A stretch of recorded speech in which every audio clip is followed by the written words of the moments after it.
Ini hanya sekedar sebuah pemikiran dan masukan. Sekiranya kita mengakomodir aspirasi secara total, maka pengeluaran tambahan per bulan yang menjadi beban pegawai kita dalam angka 3,1 triliun per bulan, per tahunnya 38, dan sampai dengan mereka pensiun 1062 triliun secara rata-rata. Belum berbicara soal kualitas, belum berbicara apakah tata kelola pemerintahan berkelas dunia akan tercapai, belum berbicara apakah pelayanan publik bisa kita penuhi dengan sebaik-baiknya. Inilah beberapa pemikiran yang memang memerlukan pendalaman lebih lanjut, dan kami, saya secara pribadi sangat berempati, sangat paham yang menjadi harapan dan keinginan kita semua. Sekiranya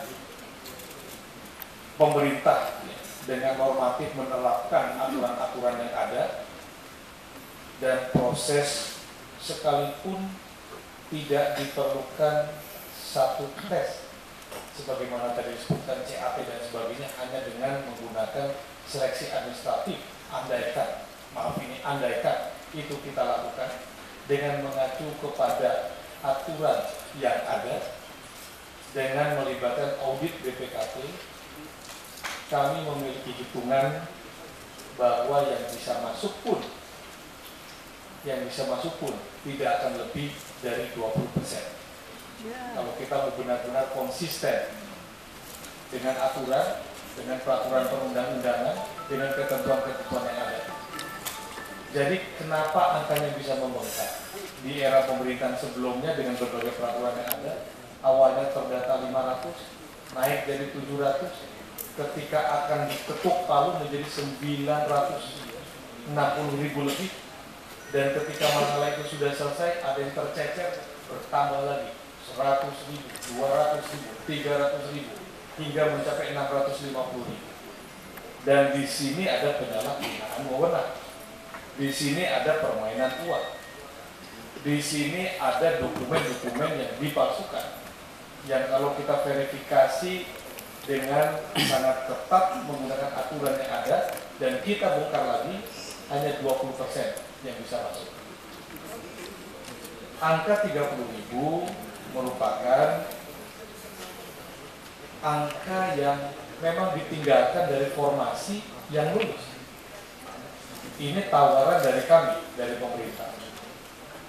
Sekiranya nanti di dalam perkembangan dan pandangan-pandangan Komisi 2 angka ini perlu ditingkatkan dari yang lain, kami masih membuka kemungkinan untuk kita diskusikan, tidak ada masalah. Tinggal nanti kita dengan pemetaan seperti ini, kita memiliki satu pemahaman, visi yang sama di dalam membangun satu tata kelola pemerintahan yang bersih, akuntabel.